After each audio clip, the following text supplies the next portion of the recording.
this is a collation of my questions and my community members' questions. So sir, before we go, first నాకు ఒక personal question ఉంది sir. ఈ politics అనేది high adrenaline game. Okay, మీరు ఏ యాంగిల్లో చూసినా, public policy design చేసే point of వ్యూలో చూసినా, పొలిటీషియన్స్గా చూసినా, ఆ పొలిటికల్ క్యాడర్స్లో చూసినా, బ్యూరోక్రాట్స్లో చూసినా, politics is a high adrenaline game which will call for lot of public heat. Okay, so నా పర్సనల్గా మిమ్మల్ని అడిగే క్వశ్చన్ ఏంటి అంటే తెలుసుకోవాలని sir, compulsory there will be a lot of polarizations in the public. So when you take a stand and when you want to recommend something, ఇది మనకు correct అని చెప్పినప్పుడు you obviously face heat. So whenever I speak a lot on these topics, I also face a lot of heat. అందుకని మిమ్మల్ని నేను పర్సనల్గా తెలుసుకోవాలనుకుంటుంది ఏంటంటే, మీరు ఇన్ని ఇయర్స్ ఎక్స్పీరియన్స్లో how do you maintain that composure amidst that public heat for the ideas that you propose or the recommendations that you propose? Please advise me, sir. It's a great question. And I'm very use to that. ఎందుకంటే ముఖ్యంగా నా మీద కొద్దిగా మామూలు కంటే ఎక్కువ pressure ఉంటుంది. మీకు క్రెడిబిలిటీ ఉన్నట్టయితే మీరు ఒంటరి అయినా కూడా, లేకపోతే ఇప్పుడు అసెంబ్లీలో నేను ఒక్కడే మెంబర్ని, కానీ ఆనాడు తెలంగాణ ఉద్యమం అంతా కూడా జేపీ గారు ఒక్కడే తెలంగాణ ఆపుతున్నాడు అని చెప్పి నా మీద దండెత్తారు. ఎవరికైనా చరిత్ర తెలిసినాడు కదా అర్థమవుతుంది. అట్లాగే ఇప్పుడు ఈ మధ్య ఎవరో అవాకులు చౌకలు మాట్లాడారు, జేపీ గారి వల్ల తెలంగాణ విభజన అయింది అని చెప్పి. ఇంకా నేను దేశ విభజన అయింది అలా అదృష్టం. కాబట్టి ఎందుకంటే ఇది ఎప్పుడు వస్తుందంటే, మీ క్రెడిబిలిటీ ఉన్నప్పుడు మీకు ఒక వ్యక్తికి మించిన ఆరా ఒకటి వాళ్ళ మనసుల్లో ఉండి మీ ప్రభావం ఒక నిర్ణయం మీద ఉంటుందని ఫీలింగ్ వాడుకుంటుంది. అదే మాటలు ఇంకోటి మాట్లాడితే పట్టించుకోనప్పుడు మీరు మాట్లాడితే చాలా మంది పట్టించుకుంటారు, దానివల్ల మనకు నష్టం జరుగుతుందని ఒకళ్ళు ఫీల్ అవ్వచ్చు. అందుకని ఏం చేస్తుంటారంటే, తెలంగాణలో ఉదాహరణకి కాళేశ్వరం ప్రాజెక్ట్ని ఆనాడు ఉమ్మడి రాష్ట్రంలో ఏ ఒక్కళ్ళు కాళేశ్వరం అంతకుముందు చేవాళ్ళ ప్రాణహిత ఇంకెవరు దాని గురించి మాట్లాడి నేను ఒక్కడనే ఇది చాలా తప్పు, నేను ఇరిగేషన్కి అనుకూలం. ఇరిగేషన్ అని చెప్పంటే పిచ్చి పిచ్చిగా ఎకరా 45 లక్షల రూపాయలు ఖర్చు పెట్టడం కాదు, వేల కోట్ల రూపాయలు లిఫ్టింగ్ కోసం ఖర్చు పెట్టడం కాదు. ఎకరాకి 40-50 వేల రూపాయలు మీకు పర్ ఇయర్ ఖర్చు అవుతుంటే ఇంక్రిమెంటల్ బెనిఫిట్ మీకు అంత రావటం లేదు. అంటే 100 రూపాయలు ఖర్చు పెడితే 20 రూపాయలు వస్తుంది, మీకు 80 రూపాయలు వేస్ట్ అవుతుంది. ఇది సరైన పద్ధతి కాదు. నేను వాదించి నేను ఒక్కడనే, ఎవ్వరూ నాకు కలిసి రాల. రాజశేఖర రెడ్డి గారు లాస్ట్ అసెంబ్లీ సెషన్లో ఆయన బతుకుండగా లాస్ట్ డే గట్టిగా నేను వాదించి తీవ్రంగా విమర్శించాను ఆయన. చాలా ప్రెషర్ వచ్చి ఉంటుంది అప్పుడు. చాలా నన్ను హేళన చేసిన వాళ్ళు ఉన్నారు, నవ్విన వాళ్ళు ఉన్నారు, ఏదో మాట్లాడుతున్నారు, ఇంకేం తెలుసు చెప్పిన వాళ్ళు ఉన్నారు. రాజశేఖర్తో చెప్పాను వెళ్ళి, అంటే మీరంటే కోపంతో నేను చెప్పడం లేదు, మీరన్నా పట్టించుకోకపోతే భవిష్యత్తును గురించి ఇంకెవరు చేయలేరు, రాష్ట్రం నాశనం అవుతుందంటే పాప ఆయన గట్టిగా ఆలోచించి, మీ మాట జేపీ గారు నేను సీరియస్గా తీసుకుంటున్నాను, మీకేం నార్మల్ పాలిటిక్స్ ఉండవు, మీకు నోట్స్ రాసుకున్నాను, నోట్స్ చూపెట్టాను నాకు మీరు చెప్పిన పాయింట్స్తోనా. అప్పుడు పక్కన ముఖ్యమంత్రి గారి పక్కన ఆఫీసర్ల గ్యాలరీ ఉంటుంది, వాళ్ళందరినీ పిలిచి ఏమయ్యా జేపీ గారు గట్టిగా చెప్తున్నారు ఇది వాస్తవమేను అని ఒక డేట్ ఇచ్చారు. ఆయన రోజంతా కూర్చుంటాను, ఏదో రకంగా నేను సాల్వ్ చేద్దామని చెప్పాను. వాళ్ళంతా నా దగ్గర టీ టైంలో వచ్చి చాలా సంతోషంగా సార్ ఎంతకాలం సక్సెస్ అయింది సార్ అని చెప్పారు. 2 రోజుల తర్వాత ఆయన చనిపోయారు. నిజంగా రాష్ట్రం దురదృష్టం. ఎందుకంటే ఆ శక్తి గల నాయకుడు, అటు జనాన్ని ఆకట్టుకోగల నాయకుడు, కొంచెం దూరదృష్టం నాయకుడు ఒక్కసారి పోటనించే ఎవడో ధైర్యం చేయలేకపోయినాడు. అలాగే మరి కేసీఆర్కి నేను కబురం ఇచ్చాను. అప్పుడు తెలంగాణ ఉద్యమం ఉధృతంగా ఉండగా తెలంగాణ రావటం ఖాయంగా కనిపిస్తుంది అయ్యా, రేపొద్దున మీకే గుదిబండ అవుతుంది ఇది, కాబట్టి కాళేశ్వరం లేకపోతే చివరి ప్రాణహత్య సరైన పద్ధతి కాదు, ఇదే డబ్బులు రైతులకే ఖర్చు పెడతారు ఇంకో రకంగా అని చెప్పంటే ఆయన ఆలకించి ఒక స్టేట్మెంట్ ఇచ్చారు. ఆంధ్ర పాలకులు మొన్న మోసం చేయడం కోసం అని చెప్పని ఈ పథకం పెట్టారు, ఇదంతా బోటకమో అని చెప్పాను. నేను సంతోషపడ్డాను. కానీ ముఖ్యమంత్రి అంటే ప్రెషర్స్ ఉంటాయి. ఒకటి సెంటిమెంటు, ఏదో చేస్తున్నాను డ్రామా, 2 డబ్బులు. ఎంత పెద్ద ప్రాజెక్ట్ అయితే అంత కమిషన్ ఉంటాయి కదా. నాకు దీని రహస్యం ఉంది, ఏ పార్టీ ఉన్నా కూడా ఏ కారణం ఉన్నా కానీ దానికి వెళ్ళిపోయారు. నేను ఒక్కడిని విమర్శించాను. నేను గట్టిగా విమర్శిస్తే కేసీఆర్ గారు నా మీద చేసిన విమర్శ ఏంటంటే ఆయన ఆంధ్రాలో పుట్టాడు, ఆయనకు సంబంధం ఏంటి అని మాట్లాడు. ఇంకా వాదన లేదు కదా, మనం ఏం చేయలేం కదా. దానికి నేనేం చేస్తాను, నీ కులం ఇది, నీ మతం ఇది, నీ ప్రాంతం మీద నేనేం చేస్తాను, దానికి పుట్టుకుని బట్టి మీరు మీ మీద విమర్శిస్తే. ఇవాళ తెలంగాణలో ప్రతి ఒక్కళ్ళు మాట్లాడేది కాళేశ్వరం. ఎవరెవరు రాశారు, జేపీ గారి మీద చాలా కోపం వచ్చింది, తెలంగాణ వ్యతిరేకం అనుకున్నాను, ఇప్పుడు అర్థమవుతుంది ఆయన ముందు చూపుతో చేశాడని చెప్పాను. కాబట్టి కాలక్రమేణా తెలుస్తుంది. క్రెడిబిలిటీ ఉన్నప్పుడు మీకు వచ్చే సమస్య ఇది. మామూలుగా మీరు మాట్లాడే పట్టించుకోరు, అవాకులు చవాకులు మాట్లాడరు, వీళ్ళు వాస్తవాల ఆధారంగానే మాట్లాడతారు, వీళ్ళు ఒక రేషనల్గా మాట్లాడతారు, ఒక సొల్యూషన్ లేకుండా వీళ్ళు మాట్లాడరు. అలాగే గుడ్డెద్దు చెరబట్టట్టు మాట్లాడరు. ఎన్నో సందర్భాల్లో కేసీఆర్ గారు మంచి చేస్తే కరెక్ట్ అని చెప్పాను, ఆర్టీసీ డిపార్ట్మెంట్ చేయడం తప్పు అంటే నేను గట్టిగా ఆయన చెప్పింది కరెక్ట్ అని ఒక్కడనే వాదించింది. అప్పుడు ఆయన వెంటనే జేపీ గారు కూడా ఈ మాట అన్నారని చెప్పారు. మళ్ళీ అప్పుడు ఓడుకుంటారు, మళ్ళీ మీరు కూడా ఈ మాట అన్నారని చెప్పారు. అంచేత రెండు పక్కల ఉంటాయి. దానికి రెండే రకాల మార్గాలు. ఒకటి, దూషణ భూషణ తిరస్కారాలను సమానంగా చూసే శక్తి కావాలి మనకి. ఎవరు అడిగారట, ఏమయ్యా నిన్ను ఎవరు స్వామి మిమ్మల్ని ఎవరు తుడిచినాడు ఫలానా అని చెప్పని, మీరేమంటారని నవ్వేశారంట. నవ్వుతున్నారు ఏంటని చెప్పంటే, ఏమయ్యా నువ్వు బహుమానం ఇచ్చావు అనుకో, నేను తీసుకోలేదు అనుకో, ఎవరో చెప్తుందన్నట్ట, నాకే స్వామి అన్నట్ట. ఆ తిట్లు కూడా నేను తీసుకోవట్లేదు కదా, అది నాకు చందవు, నాకు అనవసరం అని చెప్పని. మనకు ఆ శక్తి ఉండాలి. ఎందుకంటే ఇతరుల తిట్లకు భయపడేటువంటి పరిస్థితి వస్తే మనం వాళ్ళకి ఆ పవర్ ఇస్తున్నాం. అలా కాకుండా రేషనల్గా ఆర్గ్యూ చేసి ఇదిగో మీ వాదనలో ఈ పొరపాటు ఉందంటే ఖచ్చితంగా మనం ఆత్మవిమర్శ చేసుకోవాలి. అది వేరు. అందుకని నేను ఇప్పుడు ఏమైనా రేషనల్గా కనుక హేతుబద్ధంగా కనుక విశ్లేషించి వాళ్ళు చెప్తే either accept the argument are I counter it by facts and logic. అలా కాకుండా బూతులు తిట్టడం మొదలెడితే నీ కులమో నీ మతమో మరొకటి మాట్లాడుతుంటే మనం దానికి వచ్చి పట్టించుకోవటం అనవసరం. కాబట్టి ఐ కంప్లీట్లీ ఇగ్నోర్ సైడ్. నా అదృష్టం కొద్దీ నేను అసలు అలాంటి ఫాలో కాను. అసలు ఈ సోషల్ మీడియా నేను చూడను. టీవీల్లో ఏమంటున్నారో నాకు తెలియదు. అది తెలియకుండా ఉంటే గొడవలేదు కదా అసలు. And you go about your thing systematically. రెండోది కన్సిస్టెన్సీ. ఏనాడు వీళ్ళందరికీ తెలుసు, వైకాపాకి కానీ, టీడీపీకి కానీ, కాంగ్రెస్కి కానీ, టీఆర్ఎస్కి కానీ, మరో పార్టీకి కానీ, వీళ్ళందరికీ తెలుసు ఏనాడు కూడా నేను పరిష్కారం చూపెట్టని విమర్శ చేయాల. ఒక విమర్శ చేస్తే ప్రత్యామ్నాయాన్ని చూపెట్టాను. రెండు, మంచి చేస్తే మంచి అని చెప్పి గుర్తించాను. మంచి చేశానని చెప్పి అనగానే, ఒక చిన్న మాట అనగానే దాన్ని కొంచెం చెలవలు పలవలు చెప్పి కోట్ల మందికి వైరల్ చేసేస్తున్నారు. అలాంటి పొరపాటు చెడు అని చెప్పంటే భరించలేకున్నారు. సమాజం అర్థం చేసుకుంటుంది. Sir this must have come across to your notice also I guess sir. మీరు ఎడ్యుకేషన్ రిఫార్మ్స్ని ఆంధ్రాలో ఎంకరేజ్ చేస్తా మీరు at some point in time in the past మీరు అన్నారు. బట్ ఇప్పుడు వాక్యం సగంలో తీసేస్తారు. విద్య మీద శ్రద్ధ పెట్టడం మంచిదే, కానీ వేల కోట్లు ఖర్చు పెట్టి బిల్డింగులు కడితే విద్యా ప్రమాణాలు ఉన్నట్టు కాదు. విద్యా ప్రమాణాలు పెరగాలి అంటే ఈ కానీ అన్నది వదిలేస్తారు. విద్య మీద ఖర్చు పెట్టడం మంచిదే, అది తీసుకుని పెడతారు. అట్లాగే ఆరోగ్యానికి ఫ్యామిలీ డాక్టర్ల వ్యవస్థ ఆలోచన చేస్తున్నందుకు అభినందిస్తున్నాను. కానీ అది సరిగ్గా అమలు కావాలంటే మనకి రోగులకి ఎంచుకునే స్వేచ్ఛ కావాలి, డాక్టర్ల మధ్య పోటీ కావాలి, లేకపోతే ఇది జరగదు. అది వదిలేస్తారు,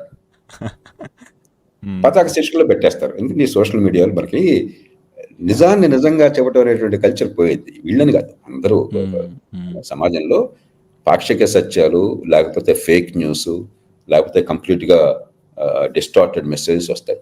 మనం నమ్మాల్సింది ఏంటంటే మన consistency, logic and credibility. And మన మనసులో మాలిన్యం లేనప్పుడు, కల్మషం లేనప్పుడు మనం దానికి భయపడకూడదు. భయపడ్డాం అనుకోండి, మన వల్ల మంచి జరగదు. అవును సార్. సార్ అలా అరుదుగానే నేను ఒక అన్కాంప్రమైజింగ్ స్టాండ్ నేను ఎప్పుడు తీసుకోను. I'm always very consensual. కానీ ఒక ఫండమెంటల్ డివైడ్ వచ్చినప్పుడు సమాజంలో ఏ మార్గాన్ని వెళితే మంచి ఛాన్స్ ఉంది, ఏ మార్గాన్ని వెళితే వినాశనానికి దారిగా ఉన్నప్పుడు నిజము తెలిసిన వాడు, నిజము చెప్పనివాడు ప్రజకు జరుగున కీడు అన్నాడు ఆరుద్ర గారు. అది స్పష్టంగా ఉన్నప్పుడు we have to stand up. జాతీయ స్థాయిలో కూడా కాంగ్రెస్ పార్టీతో నాకు చాలా సన్నిహిత సంబంధాలు ఉన్నాయి. బహుశా అగ్రనాయకత్వంతో అంత సంబంధాలు నా కాంగ్రెస్ తరఫు ఇంకే పార్టీతో లేవు. సోనియా గాంధీ గారితో నాకు చాలా మంచి సంబంధాలు ఉన్నాయి. మన్మోహన్ సింగ్ గారు నాకు చాలా ఆప్తమిత్రుడు ఆయన. బట్ కాంగ్రెస్ పార్టీ వాళ్ళ దేశ ఆర్థిక ప్రగతి కోసం ఆలోచన చేయటం లేదు. సో మీ పర్సనల్ సంబంధాలు వేరు. దేశాన్ని నాశనం చేస్తాను మీరు నా ఫ్రెండ్ అంటే ఎట్లాగా? ఏం వ్యక్తిగత ఫ్రెండ్షిప్స్ ఏం లేవు. ఎవరెవరి పిల్లల్ని పెళ్లి చేసుకోవట్లా ఇక్కడ. మనకున్నది దేశానికి గురించి సంబంధమే, ఇంకో సంబంధం లేదు మనకి. అది లేనప్పుడు మీ వల్ల సమాజానికి ఏం జరుగుతుంది? నేను ఎప్పుడు చెప్పేది అది.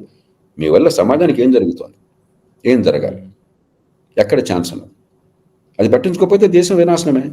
మనం ఏంటంటే నాకు పదవి ఇస్తే అంత బాగుంది, నాకు పదవి లేకపోతే అంత వినాశనమైందన్న సమాజంలో ఉన్నాం. చాలామంది ఆలోచించే వాళ్ళు, అనుకునే వాళ్ళు కూడా, మంచి వాళ్ళు అనబడే వాళ్ళు కూడా మీకు పదవి వస్తే అంత బాగుంది, మీకు పదవి లేకపోతే అంత నాశనంగా ఉన్నది. అది చాలా సంకుచితమైన, చాలా అపరిపక్వమైన ఆలోచన. నా పదవి నా వ్యక్తిగత స్థితిగత కాదు, సమాజానికి ఏమవుతుందన్నది నీ విపారణ కళ్ళతో నిజాయితీగా చూసే శక్తి రాకపోతే పౌర సమాజంలో మాట్లాడడం కంటే నోరు మూసుకోవటం ఉత్తమం. Sure sir, absolutely make sense sir. నాకు కూడా కామెంట్స్ హీట్ వస్తున్నప్పుడు కొత్తలో వైఆర్ ఇట్లా కన్వే చేసుకుంటున్నారు ఏంటి అని చెప్పేసి అంటే out of my own reflection, I thought, what is my conscience saying? Of course, sir, I'm not taking this example to anyway talk in your line, sir. ఇప్పుడు మీరు చెప్పింది చాలా వాస్తవం. ఏంటంటే మనం ఆ పవర్ ఎప్పుడు ఇవ్వకూడదు. సమాజంలో మీరు ఎంత అద్భుతాలు చేసే ప్రయత్నం చేసినా, ఎంత నిజాయితీగా మాట్లాడినా 100కి 100 మంది ఏనాడు సమర్థించరు. మనకు ఆ బలహీనత ఉండకూడదు. 100కి 100 మంది దగ్గర పాపులర్గా ఉండాలనుకుంటే అది సాధ్యం కాదు. జీసస్ క్రైస్ట్ లాంటి మహనీయుణ్ణి శిలువెక్కించిన సమాజం మానవ సమాజం. మహాత్మా గాంధీని చంపిన సమాజం. ఇగ్నేస్ సెమెల్విస్ చెప్పని, అరే మహిళలు ప్రసవ వేదన పడుతుంటే చనిపోకుండా ఉండాలంటే చేతులు కడుక్కుంటే చాలా మంది బతుకుతారని చెప్పంటే అతన్ని పిచ్చి ఆసుపత్రులు పెట్టి చంపేసిన సమాజం. కాబట్టి మానవ సమాజం ఎల్లకాలంలో కూడా విజ్ఞతతో వ్యవహరించాల, కానీ దీర్ఘకాలంలో వ్యవహరిస్తుంది. మనకు ఓపిక ఉంటే నిజం నిలకడమే తేలుతుంది. దానికి ఆ ధైర్యం ఉండాలి. ప్రతి ఒక్కళ్ళు మన ప్రేమించాలన్న ఆ బలహీనత నుంచి బయటపడాలి. ఐ థింక్ ఇప్పుడు మీరు అన్నది ప్రాబ్లీ మెజారిటీ. ఆ ధైర్యం ఉండాలి. ఎందుకంటే ఎన్నో సందర్భం విశాఖ స్టీల్ ప్లాంట్ అర్థం లేదు. విశాఖ స్టీల్ ప్లాంట్ ప్రభుత్వంలో ఉండాలని చెప్పినది.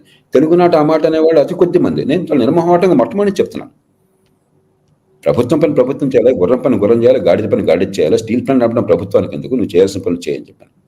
I never compromise on that immediately. అలాగే ఫామ్ లాసు అందరూ వ్యతిరేకించారు, గుడ్డెద్దు చొలబడ్డట్టు. నేను ఒక్కడే ఫామ్గా నిలబడి గట్టిగా మాట్లాడిన కొద్ది మందిలో నేను ఒక్కడిని. మోదీ గారు వెనక్కి వెళ్ళాడు, ఆయన కూడా తప్పు వెనక్కి వెళ్ళడం చెప్పి గట్టిగా వాదించడం నేను ఒక్కడిని. And I have reasons. ఇప్పుడు ఈ వైజాగ్ కూడా one of the questions, sir. So you say that it is not the job of government to take care of Vizag steel plant? Absolutely. మీ సంబంధం ఏంటి అసలు? మీరు విద్యను ఇవ్వలేదు, ఆరోగ్యాన్ని ఇవ్వలేరు, చట్టబద్ధ పాలన ఇవ్వలేరు, మనుషుల సదుపాయాలు కల్పించడం మీకెందుకు అయ్యేది? నీ ఏడుపు నువ్వేడు, నువ్వు చేయాల్సిన పని నువ్వు చేయి, ఇంకోటి చేసే పని నీకెందుకు అసలు? Sure sir. సో సార్, నెక్స్ట్ది సార్, మన వెల్ఫేర్ అండ్ డెవలప్మెంట్ మీద వచ్చినప్పుడు sir, what is the ideal percentage? Because I'm looking out for somebody to help me fix the number, at least as a guiding number to say, ఇదిగో మన బడ్జెట్లో ఇంత percentage వెల్ఫేర్కి వెళ్తే మంచిది, ఇంత పర్సంటేజ్ డెవలప్మెంట్కి వెళ్తే మంచిదని, not a blanket statement sir, in the context of Andhra Pradesh. What is that percentage, sir? Great question. Percentage is a bad idea. Forget percentage. Simple rule of thumb. దాన్నే ఎకానమిస్ట్ గోల్డెన్ రూల్ అంటారు. అప్పు చేసిన డబ్బు పెట్టుబడులకు వెళ్ళాలి తప్ప, సంపద పెంచడానికి వెళ్ళాలి తప్ప పంపిణీలకు వెళ్ళకూడదు. That's all. Minimum rule.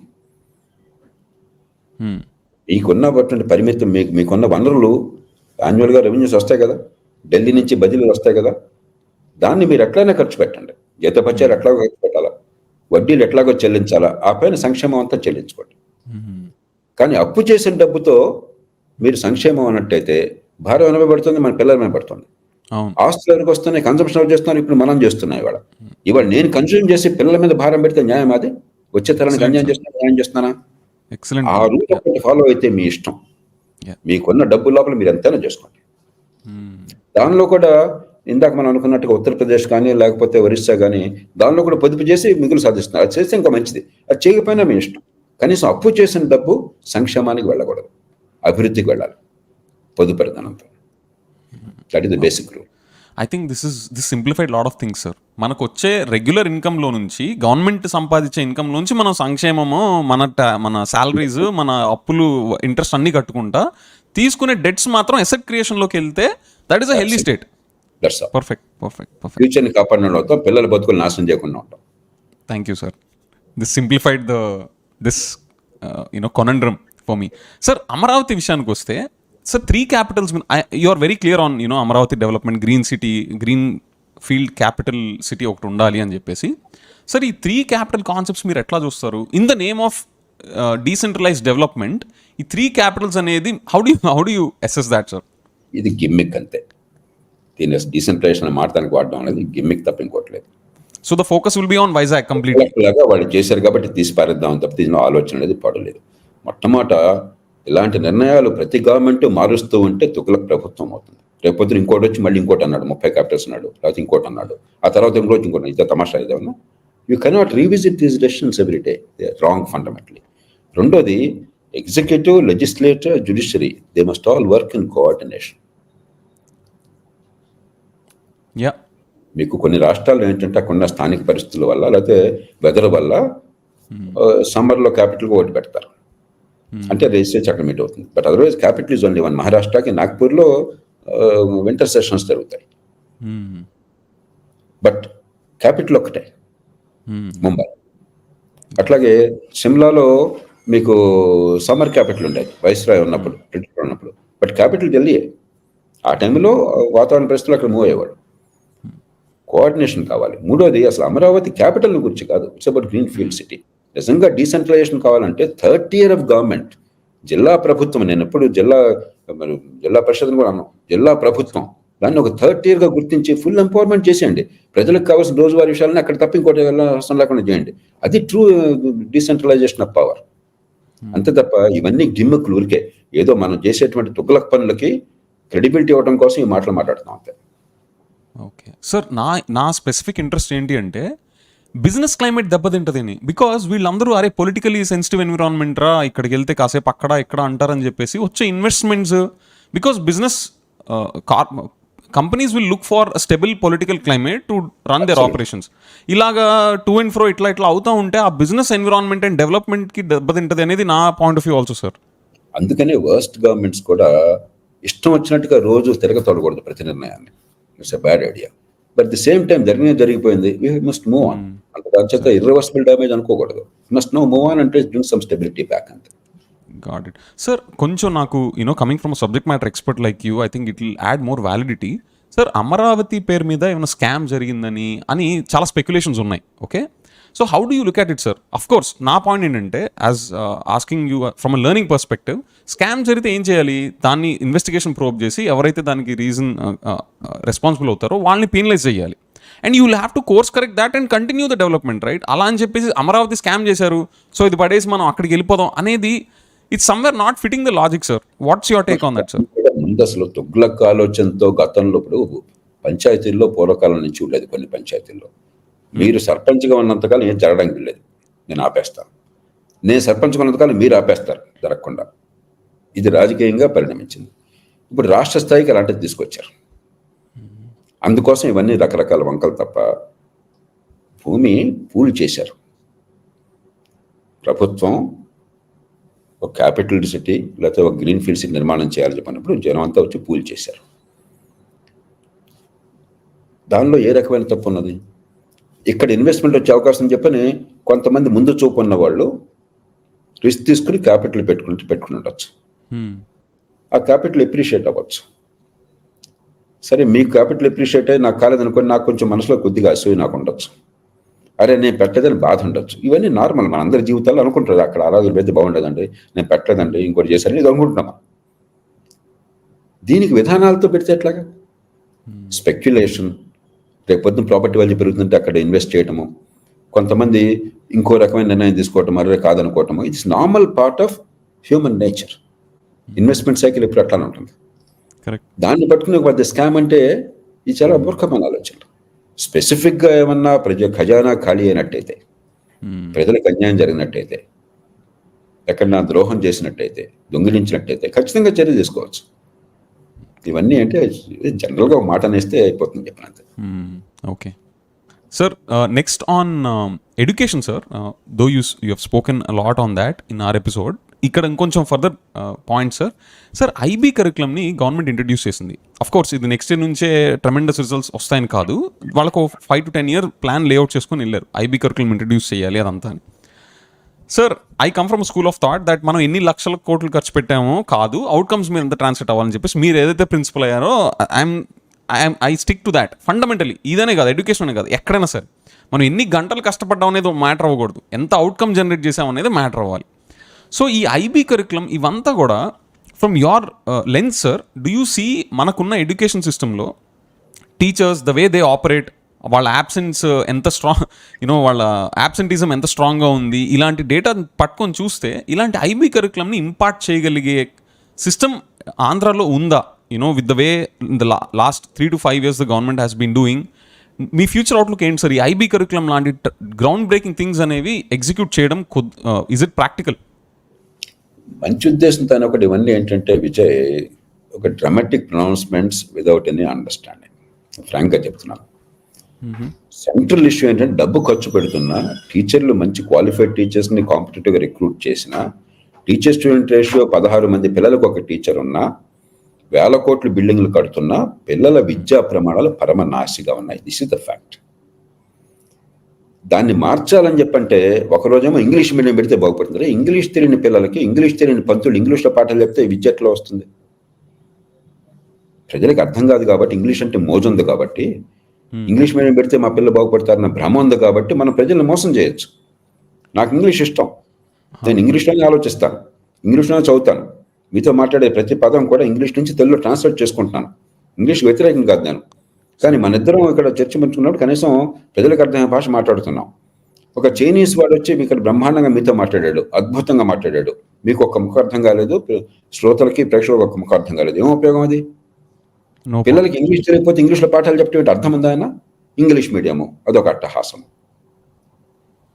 అట్లాగే ఐబీ, అరే ఉట్టికగలన స్వర్గానికి ఎగురుతుందంట, వాడికి 8వ తరగతిలో తీసివేయడం రాదు. ఇవాళ ట్రూత్ అది. 8వ తరగతిలో ఉండగా వాడికి చిన్న భాగారం రాదు. 8వ తరగతి నాటి 2వ తరగతి స్థాయిలో చదవటం రాదు, ఒక పేరా చదవటం రాదు, అర్థం చేసుకోవడం కూడా కాదు. These are the absolute truths. నా ఎదురుగా ఇదిగో సర్వే రిపోర్ట్ సార్, ఇదంతా మీ సర్వే రిపోర్ట్. యా నిన్న మొన్న కూడా నాకు అసలు సర్వే రిపోర్ట్ మన వాడు ఇచ్చారు, ఇచ్చారు నాకు. ఇయర్ ఆఫ్టర్ ఇయర్ ఇదే తతంగం కొనసాగుతుంది. దాన్ని ఎట్లా బాగు చేయాలని చూడకుండా ఒకరోజు ఐబీ అంటాం, మరో ఇంకోటి అంటాం. మనకి ముందు స్టార్ట్ విత్ అసెస్మెంట్. సెన్సిబుల్ పరీక్షల్ని స్ట్రెస్ లేకుండా, బట్టి పెట్టే అవకాశం లేకుండా, అవసరం లేకుండా, కాపీ కొట్టే అవకాశం లేకుండా ఏర్పాటు చేసి అది ఇంప్రూవ్ చేస్తే క్రమక్రమంగా ఆటోమేటిక్గా పెరుగుతాయి. దేశంలోనే ఐబీ ఉన్న ఎంతమంది అండి? 1%, 0.1% స్కూల్స్లో ఉంటుంది. మీరు ఇక్కడ ఉన్నారు. ముందు కనీసం ఈ సెంట్రల్ స్కూల్స్ లాగా తీసుకొచ్చి ఈ సిబిఎస్ఈ ప్యాటర్న్ తీసుకొస్తామంటే ఒక రియలిస్టిక్ ఆబ్జెక్టివ్ అది. ఏ భాషలో కూడా మంచి పుస్తకాలు ఉన్నాయి. నేను టెక్స్ట్ బుక్స్ చూశాను, ఇవాళ ఆంధ్రప్రదేశ్, తెలంగాణ 2 చోట్ల చూశాను. చక్కటి పుస్తకాలు ఉన్నాయి. ఆ state councils of education research అని మంచి పుస్తకాలు తయారు చేశారు. పూర్వంతో పోలిస్తే ఇల్లస్ట్రేషన్స్తో లోవర్ క్లాసెస్ పుస్తకాలు చూశాను నేను. చక్కటి ఇల్లస్ట్రేషన్స్ ఉన్నాయి. చాలా ఈజీగా కాన్సెప్ట్ అర్థపడే ప్రయత్నం చేస్తే ఉన్న అవకాశాలు ఉపయోగించుకుని నెక్స్ట్ స్టెప్ ఎట్లా చేసుకోవాలి చేయాలి. కానీ ఊరికి ఒకరోజు ఐబీ స్టేట్మెంటు, మరొక రోజు బైజూసం దివాలా తీసేస్తుంది. వాడికి 500 కోట్లు 1000 కోట్లు సమర్పించాము, దానివల్ల ఏం జరిగిందో దేవుడికి ఎరుక. అదేం చెప్పలేదు ఇంతవరకు మనకి. బైజూస్ వల్ల ఏం జరిగిందో మనకి ఒక్క మాట చెప్పలేదు. మనకి ఏం ప్రమాణాలు పెరుగుతున్నాయో ఏమీ లేదు. రేపు ఇద్దరు ఇంకో స్టేట్మెంట్ వస్తుంది. ఇది కాదు. Education is a very serious affair, long term purpose. అన్నీ ఉన్నాయి మనకి, అంగట్లో అన్నీ ఉన్నాయి. కొద్ది ప్రయత్నం చేస్తే చాలా ఇంప్రూవ్ చేయొచ్చు. ఈ మధ్యలో ఐబీ అంటే నాకే అర్థం కాదు, నేను ఫ్రాంక్గా చెప్తున్నాను, ఏదో వింటుంటాను. కానీ ఈ పెద్ద పెద్ద మాట్లాడద్దు. Focus on outcomes, assessment, use technology. మీరు పెట్టే ఖర్చులో 20వ వంతు ఖర్చు సరిగ్గా పెట్టినట్టయితే అదనంగా అక్కర్లా. ఉదాహరణకి రీపర్పస్ సమాధి ఎక్స్పెండిచర్, అమ్మఒడి లాంటిది, మీరు అద్భుతంగా అవుట్కమ్స్ ఇంప్రూవ్ చేయాలి. ఎందుకంటే సమాజం విద్యను కోరుతుంది, తహతహలాడుతుంది, తపన పడుతుంది. వాళ్ళకి ఒక అవుట్లెట్ ఇవ్వండి, వాళ్ళు చూసుకుంటారు.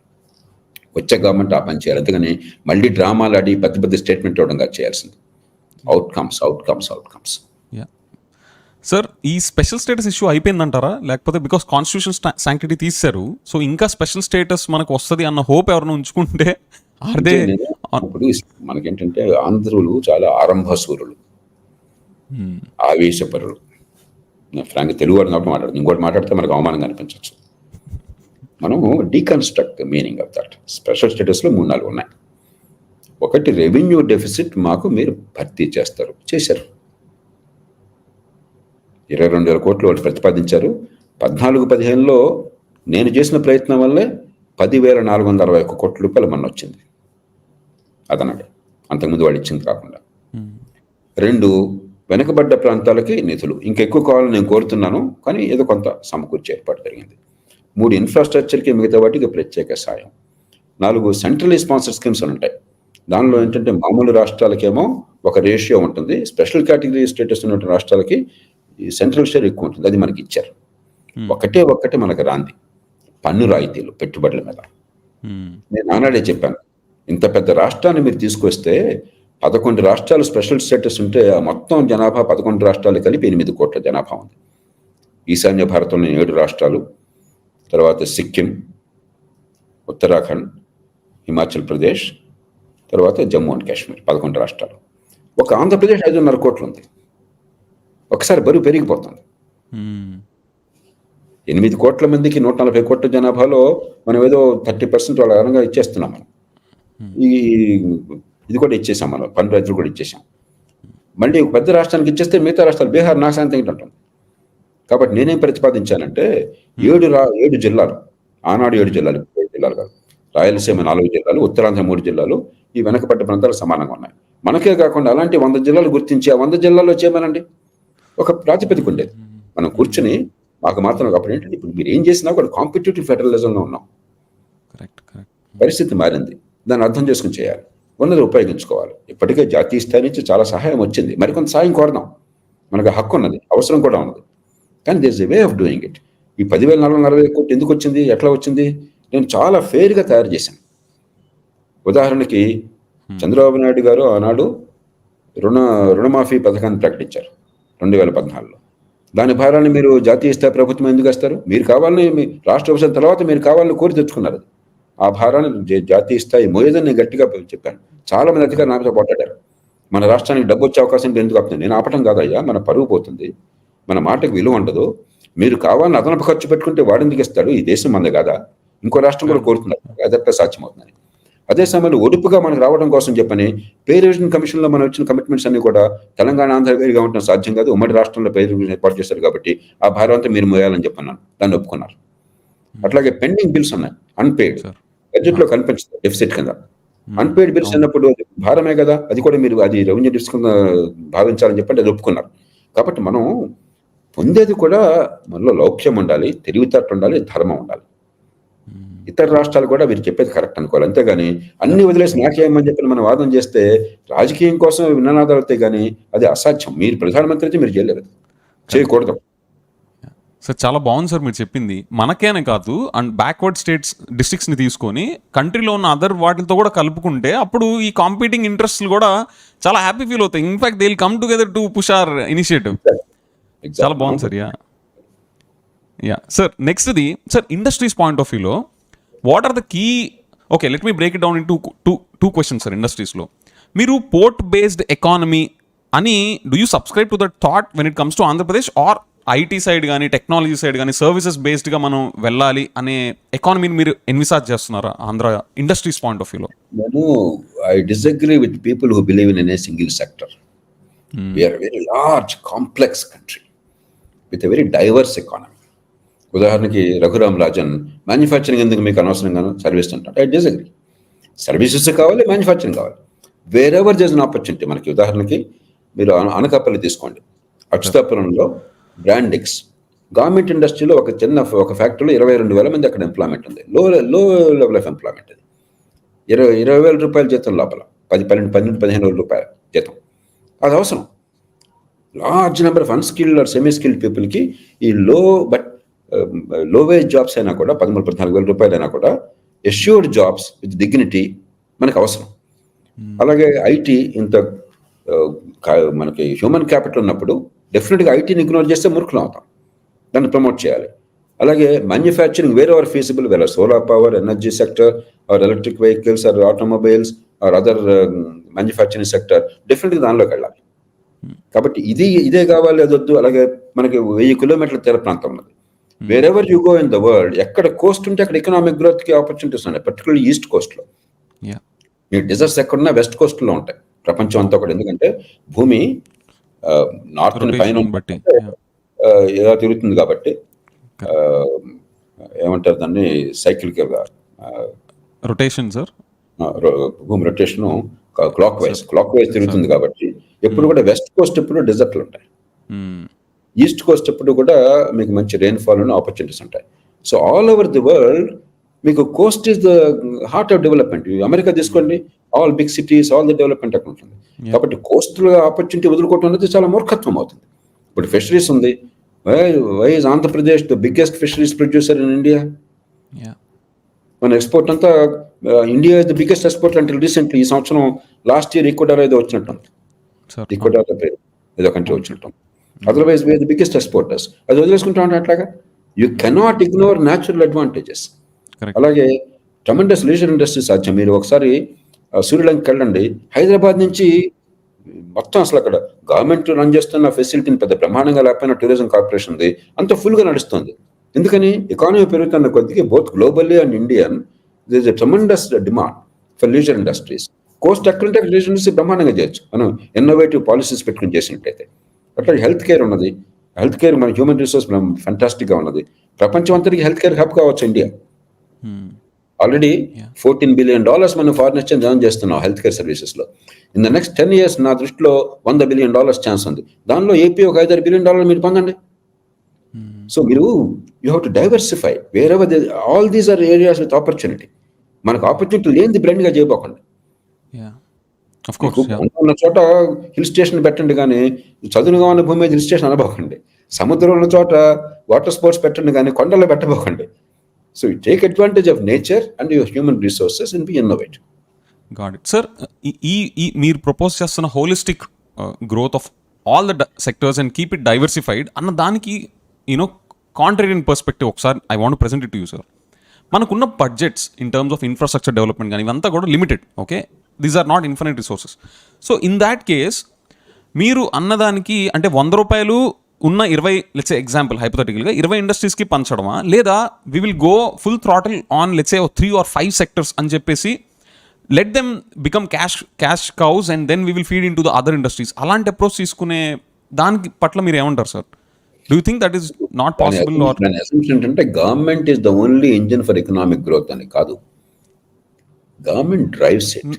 Not necessary sir, not necessary sir. ఇప్పుడు ఇన్ఫ్రాస్ట్రక్చర్ లెట్సే లాజిస్టిక్స్ డెవలప్ చేయాలనుకుందాం అనుకోండి సార్.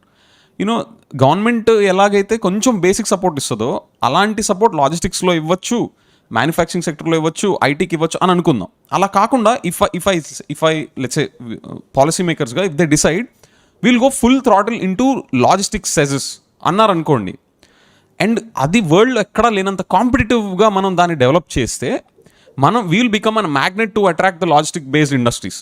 అక్కడ నుంచి ఎప్పుడైతే రెవెన్యూ వస్తుందో స్లోలీ కెన్ వి డైవర్సిఫై అనేది మనం దీన్ని కొంచెం డీకన్స్ట్రక్ట్ చేద్దాం. Please sir. It's not true that everywhere you require to put a lot of money are other resources.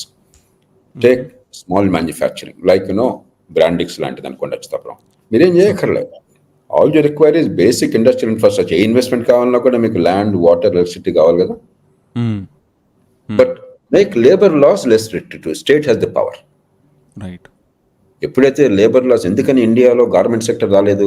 China మనంతే cotton produce చేస్తుంది, మనకంటే 5 రెట్లు రిచర్ కంట్రీ. అయినా కూడా చైనాలో $325 billion of annual exports of garments and textiles. India మొత్తం కలిపితే $30-35 billion. ఎందుకని? Bad labour policies, restrictive labour policies. All you have to do is మామూలు ఇన్ఫ్రాస్ట్రక్చర్ ఇండస్ట్రీ కానీ ఇస్తారు, remove the labour restrictions. Everything will take care of itself. Private sector will take care of itself. ఐటీలో మీరు చేయాల్సిందేముంది? All you require is provide land and zoning. హైదరాబాద్లో I was the first one. ఒక government నుంచి phone కాల్తో 182 ఎకరాలు చంద్రబాబు నాయుడు గారి ప్రభుత్వం ఉండగా నేను తీసేసుకుని ఇన్ఫ్రాస్ట్రక్చర్ ఎంటీగా ఉండి దాన్ని రిలయన్స్ అప్పుడు ఎంఓఏ పెట్టుకుని వాడు కుర్చీలో ఖర్చు ఫేసి కూర్చున్నాడు. వాడు చేయడం ఇంకొకరిని చేయనివాడు. వాడిని తీసి పారేసి ఎల్ఎన్టీని పిలిచి అక్కడ విప్రో వాళ్ళకి 4 ఎకరాలు ఇచ్చి ఎవరో ఒకళ్ళు కొంచెం కనిపించారు కాబట్టి ఉన్న ల్యాండ్ అంతా ఎలక్యుట్ చేశాను సార్. అప్పటి నుంచి ఇప్పటిదాకా ఒక్క కంప్లైంట్ చేయాల. దాంతో ద హోల్ బూమ్ స్టార్టెడ్. మనం అంతకంటే ఏం చేయాల? గవర్నమెంట్ ఏం చేసిందట పెద్దగా? మనం ఏం చేయాల? ల్యాండ్ ఎలక్యుట్ చేశాము, ఒక కమిట్మెంట్ చూపెట్టాం, రోడ్ షోర్ మీద వెళ్ళాం అంతే. బెంగళూరు వెళ్ళాను నేను, ఆ రోజు బాంబే వెళ్ళాను, అయిపోయింది. మనం అంతకంటే గొప్పగా ఏం చేయక్కర్లే, 1000 కోట్ల మీరు ఖర్చు పెట్టక్కర్లా. So it's a myth. Government has immense power to signal and to create a climate by law, by regulation and by policy. Only some of it is expenditure. Definitely మీరు ఏ పని చేయాలన్నా అక్కడ కోస్టల్ రోడ్ కావాలా, highways బాగుండాలా, అది irrespective of what sector you want to promote. అవి లేకుండా అసలు ఎకానమీ రాదు కదా. దానికి మీరు ఖర్చు పెట్టండి ప్రైమరీగా. అంతేగాని ఇండస్ట్రియల్ ప్రమోషన్కి స్పెసిఫిక్ సెక్టర్కి గవర్నమెంట్ 1000 కోట్లకి ఖర్చు పెట్టాల్సిన అవసరం లేదు. ఇన్ జనరల్ ఐటీకి మీకు కావాల్సిన ఐటీ ఇన్ఫ్రాస్ట్రక్చర్ ధారాగా ఉంది మనకి. డిజిటల్ ఇన్ఫ్రాస్ట్రక్చర్ కానీ లేకపోతే మీకు వైఫై కానీ మౌట్ కానీ ఆల్రెడీ కానీ కొంచెం ఇంప్రూవ్ చేయడానికి ఆల్రెడీ ప్రోగ్రామ్స్ ఉన్నాయి. మంచిది. It's a myth. ఒకటి తప్ప ఎక్కువ చేయడం అనేది కరెక్ట్ కాదు. Understood sir. Sir I just want double click on the labour situation sir, just few minute or so there. Sir labour laws ని డీబాటిల్నెక్ చేస్తే ఇంత పొటెన్షియల్ ఉందని తెలిసినప్పుడు what is stopping that? Are there any political reasons behind that? Orthodoxy మనకి ఏంటంటే 50-60 ఏళ్ళుగా మనకి pro poor అంటే pro organised labour at the cost of unorganised labour okay. And anti employment. ఇది ఒక ఆర్థడాక్సీ 50-60 ఏళ్ళుగా మనకి మన నన్నలా ప్రవహించేసింది. And that is continuing even till today is what you are saying. ఇప్పుడు కూడా డిఫాల్ట్ రెస్పాన్స్ మన దేశంలో అదే. మళ్ళీ మనం చేసే యాక్షన్స్ వేరు. పర్సనల్ లైఫ్లో వీళ్ళంతా చేసే పనులు వేరు, కానీ థింకింగ్ ఫార్ములాస్. అయ్యి బాబా ఏంటిది ఫార్ములాస్ ఏంటి? Anti farmer. ఏ రకంగా యాంటీ ఫార్మర్ అయ్యా? ఫార్మర్ మీద రెస్ట్రిక్షన్స్ తీసేస్తామంటున్నాము గవర్నమెంట్. ఫార్మర్ ఎక్కడ అమ్ముకోవచ్చు అంటున్నాము. ఫార్మర్ రేపు పొద్దున మంచి రేట్ వస్తే అమ్ముకోవడానికి కాంట్రాక్ట్ ఫార్మింగ్ అలౌ చేస్తున్నాము. ఏమిటి నష్టం? ఒక్కడు మాట్లాడ్డు, కానీ యాంటీ ఫార్మర్ అంతే, ఇంకా డిస్కషన్ లేదు.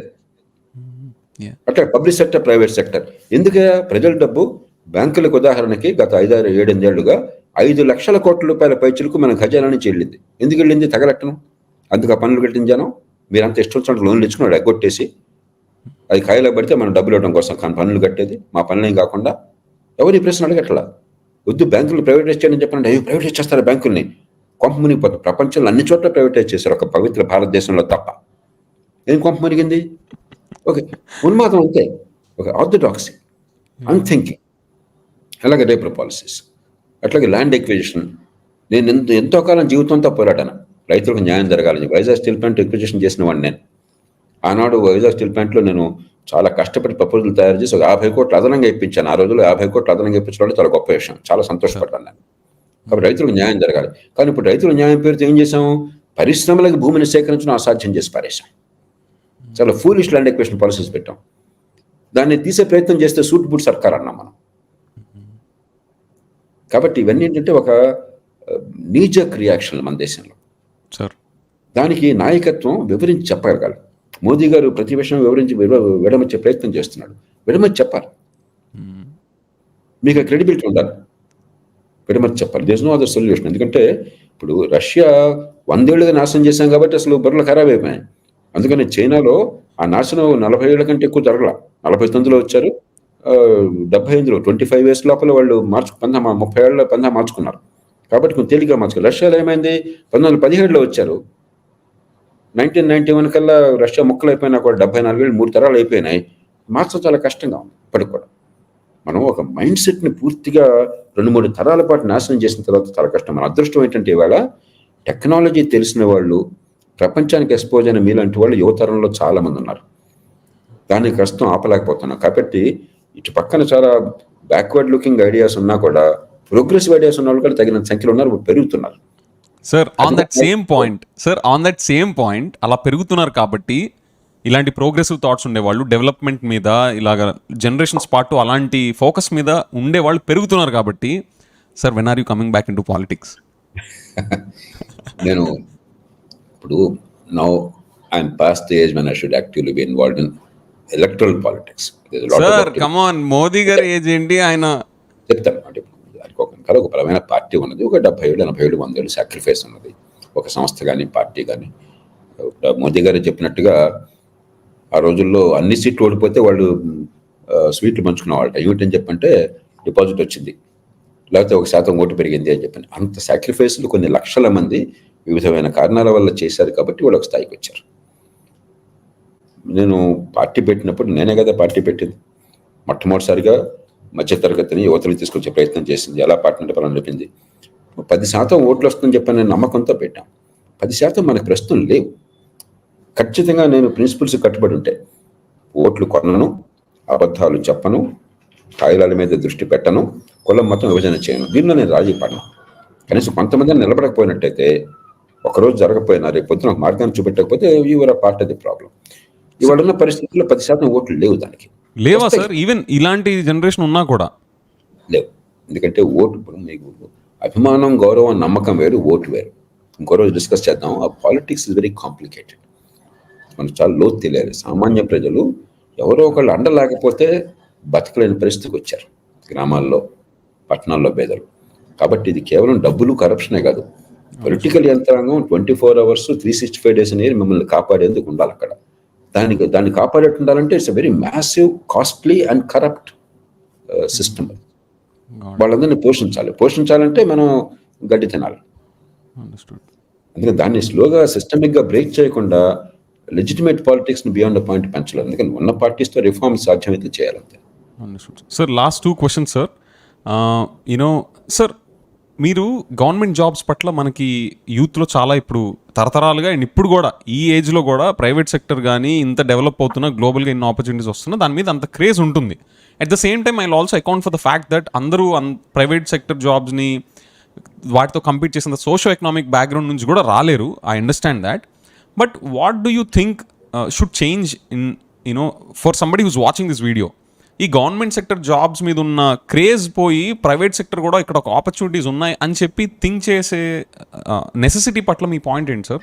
What's your outlook on that which will help this viewer? 3 పనులు కావాలి. ఒకటి, గవర్నమెంట్ ఎగ్జాబిటెంట్గా పే చేస్తుంది, హై ఎండ్లో కాదు, లో ఎండ్లో. ఒక డ్రైవర్ని తీసుకోండి, మార్కెట్లో నాకు తెలిసినంత వరకు హైదరాబాద్లో యావరేజ్ డ్రైవర్కి 18,000 రూపాయలు చెప్తాను. యాక్చువల్ నంబర్స్ చెప్తున్నాను, కొంచెం ఎక్కువ తక్కువ ఉండొచ్చు కంపెనీని బట్టి, ఎక్స్పీరియన్స్ని బట్టి. గవర్నమెంట్ సెక్టర్లో 60,000 రూపాయలు తక్కువ ఎక్కడ లేదు దాదాపుగా. యావరేజ్ శాలరీ ఒక డ్రైవర్ది 60,000-70,000 ఉంటుంది. కొన్ని సంస్థల్లో అయితే రిటైర్మెంట్ అయితే వాళ్ళ పెన్షన్ 60,000 వస్తుంది. సింగిల్ టైం లంసమ్ రావడంతో పాటు రిటైర్మెంట్ అప్పుడు మార్కెట్లో పనిచేసేవాడికి 20,000 వస్తుంటే, రిటైర్ అయిన తర్వాత గతంలో డ్రైవర్గా చేసినందుకు 60,000 వస్తుంటే మీరు చాలా అబ్నార్మల్లీ హై ఇన్సెంటివ్ ఇచ్చారు. మార్కెట్ని చాలా కష్టపెడుతున్నారు మీరు. ఓకే, దానికి ఒక్కరు మీరు తగ్గించమని నేను అట్లీస్ట్ వచ్చే 10-15 ఇయర్స్లో దాన్ని కొంచెం బ్యాలెన్స్ చేయాలి. సార్ కానీ గవర్నమెంట్ జాబ్స్కి వెళ్ళేది శాలరీ ప్యాకేజ్ కన్నా కూడా ఆ సేఫ్టీ, ఇంకా మనం పర్మనెంట్గా మనల్ని ఎవరు తీరు పని చేసే పని లేదు, ఈ టైప్ మెంటాలిటీని. అందుకని ఇది ఒకటి చాలు. 2, గవర్నమెంట్లో పనిచేస్తే ప్రభుత్వానికి అల్లుడు, ఏం పని చేయక్కర్లేదు, జీవితం అంతా అక్కడే ఉంటాను, నన్ను ఎవరన్నా చంపినా కూడా నాకేం కాదు అని చెప్పి ఒక గట్టి నమ్మకం ఏర్పడిపోయింది. అకౌంటబిలిటీ తీసుకోండి. ప్రపంచం అంతా కూడా government jobs they help. Public service అంటే మమకారం ఉండి చేరతారు తప్ప జీతం కోసం చేరరు, అధికారం కోసం చేరరు. యూరోప్లో కానీ అమెరికాలో కానీ స్పిరిట్ ఆఫ్ పబ్లిక్ సర్వీస్, సమాజానికి చేస్తున్నాం అన్న తృప్తితో చేరతారు. మన దేశంలో అధికారం కోసం చేరతారు, పెత్తనం కోసం చేరతారు, ఆధిపత్యం కోసం చేరతారు. అది పోయి మీరు అది అధిపతులు కాదు, పెత్తనం చేసేవాళ్ళు కాదు, మీరు సేవ చేసేవాళ్ళు అని అకౌంటబిలిటీ తీసుకోండి. చాలా మేర తగ్గిపోతుంది. 3, మీరు చెప్పినట్టుగా స్కిల్స్ పెంచి మార్కెట్లో మీకు జాబ్ క్రియేషన్, ఎకనామిక్ పాలసీస్తో ఇందాక మాట్లాడుతున్న జరిగి చేస్తే ఆటోమేటిక్గా దీని ప్రభావం తగ్గిపోతుంది. ఏంటంటే మాకేమైందంటే ఆర్గనైజ్ సెక్టర్ ఇండియాలో చాలా చిన్న సెక్టర్ పట్టు కూడా. భారతదేశంలో 88% మంది అనార్గనైజ్ సెక్టర్, 54 కోట్ల మందిలో 12% మంది మాత్రం ఆర్గనైజ్ సెక్టర్. 12% మంది 54 కోట్లు అంటే 6-6.5 కోట్లు ఉన్నారు. ఈ 6 కోట్ల మందిలో 3 కోట్ల మంది పైచే గవర్నమెంట్లో ఉన్నారు. యూనియన్ కానీ, స్టేట్ కానీ, పబ్లిక్ సెక్టర్ కానీ 3 కోట్లు ఉన్నారు. అంటే 50% గవర్నమెంట్ కానీ కనిపిస్తుంది, కానీ మార్కెట్లో 3% గవర్నమెంట్. ఈ ఆర్గనైజ్ సెక్టర్ పెంచితే, ఎకానమీ పెరిగితే, real veg earning jobs security కనుక పెరిగితే ఆటోమేటిక్గా గవర్నమెంట్ షేర్ తగ్గిపోతుంది. అప్పుడు ఈ క్రేజ్ తగ్గిపోతుంది. మార్కెట్లో ఉన్న ఆపర్చునిటీ, సంపద సృష్టి ఒకసారి అలవాటు పడ్డ తర్వాత, ఆ రుచి మరిగిన తర్వాత దీనికి ఎవరు రారు. ఇదంతా ఒక ఫ్యూడల్ తత్వం నుంచి వచ్చినటువంటిది, అభద్రత నుంచి వచ్చినటువంటిది. రైట్. అండ్ సమ్వేర్ గవర్నమెంట్ ఎంప్లాయీస్ని కూడా ఫైర్ చేస్తారు అనే ప్రావిజన్స్ని మనం క్రియేట్ చేయొచ్చా సార్? అది టెక్నికల్గా ఉన్న పూర్తిగా ఇప్పుడు సుప్రీంకోర్టు కూడా అంగీకరించింది. ఆర్టికల్ 311 అని చెప్పి ఒకటి ఉన్నది. చాలా మంచి ఉద్దేశంతో పట్టేలు ప్రతిపాదించారు. ఆయన ఏమన్నా అంటే ఆల్ ఇండియా సర్వీసెస్కి, IAS, IPS లాంటి సర్వీసులకి మీరు ఆ స్వేచ్ఛను ఇవ్వకపోతే, ఆ రక్షణ ఇవ్వకపోయినట్లయితే దేశానికి మంచి లాభం జరగదు. ప్రజాస్వామ్యంలో భయపడకుండా వాళ్ళు చేయగలగాలి, చెప్పగలగాలని చెప్పని దాన్ని మనం ఏం చేసాము, బంట్రోత్ నుంచి చీఫ్ సెక్రటరీ దాకా అందరికీ వర్తింపజేశాం. ఎవరికి ఉద్యోగం తీసుకుని అసాధ్యమైన పరిస్థితి కల్పించాం. కానీ అదృష్టం కొద్దీ దాని మీద తర్వాత సుప్రీంకోర్టు చాలా ప్రొనౌన్స్మెంట్స్లో మీరు కనుక రీజన్ చూపెట్టినట్టు తీసే అవకాశాన్ని ఇచ్చారు. అట్లాగే మరికొన్ని సందర్భాల్లో ఈజీగా తీసే అవకాశాలు ఇచ్చారు, కానీ ఉపయోగించుకోవట్లేదు. ఎందుకంటే బ్యూరోక్రసీని ఉపయోగించుకుని అధికారాన్ని కాపాడుకోవటం రాజకీయానికి వాళ్ళ అవసరమైంది. బ్యూరోక్రసీ ఎదిరించి నిలబడితే మనకు అసాధ్యం బతుకని చెప్పన్న పరిస్థితి వచ్చింది వాళ్ళకి. రోజువారీ అవినీతికి వాళ్ళ కోఆపరేషన్ కావాలి, రోజువారీ దుష్పరిపాలనకి, అధికార దుర్వినియోగానికి వాళ్ళ కోఆపరేషన్ కావాలి. 3వది, పోలింగ్ బూత్ల్లో కూర్చునేది ప్రభుత్వ ఉద్యోగులు, వాళ్ళకి అన్యాయం చేస్తారన్న భయం కూడా ఉంది. ఈ 3 కారణాలుగా భయపడిపోతున్నారు. ఈ ఓల్డ్ పెన్షన్ సిస్టమ్ తీసుకోండి. ఓల్డ్ పెన్షన్ సిస్టమ్ కంటే ప్రమాదకరమైనది దేశ భవిష్యత్తుకి ఇంకోటి లేదు. సార్ మీరు మీ బుక్లో బ్యూటిఫుల్గా చెప్పారు sir. I gone through that. Sorry to interrupt, please go head. అందుకని పార్టీలన్నీ కలిసి జాతీయ స్థాయిలో ఏకాభిప్రాయంతో పనిచేస్తే స్టేట్ తర్వాత స్టేట్ వెనక్కి వెళ్తామని ఉంటుంది. ఎందుకని వాళ్ళు తెలియక కాదు, ప్రతి ఒక్కళ్ళకి తెలుసు రాజకీయంలో ఉన్న వాళ్ళకి. కానీ వీళ్ళని కాదంటే మాకేమవుతుందన్న భయం. ఏ ప్రజల కోసం చేస్తున్నామో ఆ ప్రజలు మౌనంగా ఉన్నారు, వాళ్ళకి అర్థం కావట్లేదు complexity. Sir is that because sorry sir please go ahead. చెప్పండి, please go ahead. Sir, is that because their incompetence to appeal to the people with their competitive policies, or because of some weakness? Risk taking ఎందుకు అని చెప్పాను. ఒక అలవాటులో పోతుంది, ఎందుకంటే వీళ్ళతో ఎదిరిస్తే నాకు ఏమైపోతుందని భయం.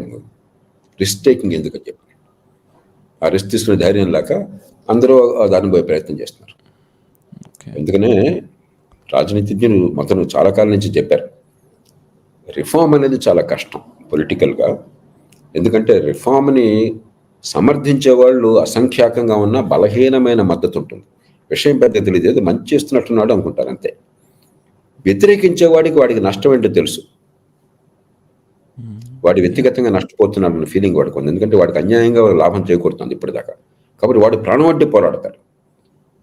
అంచేత మీరు బలమైన పరిమితంగా సంఖ్య ఉన్నా కూడా బలమైన శత్రువులు, గట్టిగా పోరాడేవాడు, ప్రాణవడ్డీ పోరాడేవాళ్ళు శత్రువులుగా అవుతారు. ఏదో లూక్వామ్ సపోర్ట్, ఏది బాగున్నట్టుందిలే అనుకునే సపోర్ట్ ఉంటుంది. అందుకని ఇప్పుడు ఇక్కడే కాదు, all over the world status కోని బ్రేక్ చేయడం అన్నది, వెస్టర్న్ ఇంట్రెస్ట్ ని ఫైట్ చేయడం అన్నది చాలా కష్టం. గొప్ప రాజనీతిజ్ఞులు కావాలి, దూరదృష్టి ఉన్న వాళ్ళు, ఆ చాతుర్యం ఉన్న వాళ్ళు, ప్రజల్ని ఆర్థికట్టుకుని ప్రజలకు అర్థమయ్యేటి చెప్పగల వాళ్ళు కావాలి. మన దేశంలో అది లేదు కదా. మన ఎలక్షన్ అంటే మీకు ఎవరన్నా ఈ మనిషి ఇది అర్థం చేసుకుని ప్రజలకు వివరించి చెప్తారని చెప్పి ఇప్పుడు చూస్తున్నావా? ఎన్ని కోట్లు ఖర్చు పెడతామని మొట్టమొదటి ప్రశ్న అడుగుతున్నాం. ఫ్రాంక్గా మాట్లాడుకుందాం. ఆంధ్రప్రదేశ్లో అడగండి. ఇప్పుడు ఈ కూటమి ఆ కూటమి అనుకుంటున్నాం మనం. ఏడాది క్రితం ఏ కూటమిలో ఎవరున్నారు, ఇప్పుడు ఏ కూటమిలో ఎవరున్నారు మీరు చెప్పండి నాకు. మనం చాలా లోపభూయిష్టమైన రాజకీయంలో ఉన్నాం, ఫ్లాడ్ పొలిటికల్ ప్రాసెస్లో ఉన్నాం. అలాంటి ప్రాసెస్లో మరి న్యాచురల్ కష్టం అవుతుంది. నిజమైన నాయకత్వం వస్తే చాలా ఈజీ కావాలా. నిజమైన నాయకత్వం లేదు, డబ్బు ఉంటే నాయకత్వం వస్తే, డబ్బు అధికారానికి, అధికారం డబ్బుకు దారితీస్తే పాలిటిక్స్ మెస్సీ కాకపోతే ఏమవుతాయి? Sure. Understood, sir. So, sir, I think this brings to our podcast conclusion, sir. Sir, Meeru, how did you feel about this podcast, sir? I want to know your thoughts, few words. Engaging. Any words of improvement, sir?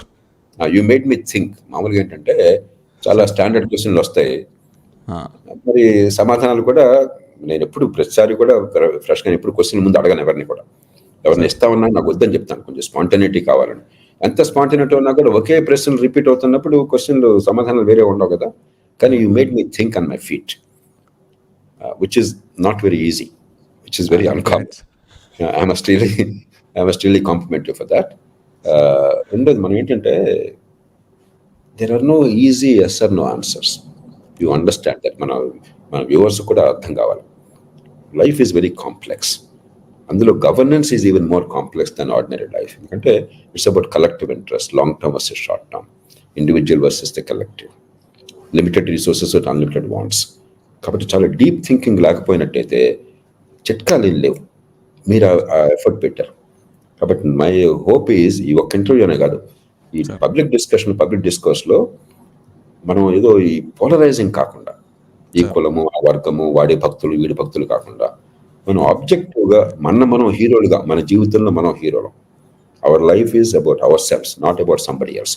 ఎవరు నెగ్గాడే మీకు నాకేం కావాలా? Frankly, Vaikapa నెగ్గితే ఏంటి, TDP నెగ్గితే ఏంటి? Why are you interested in that?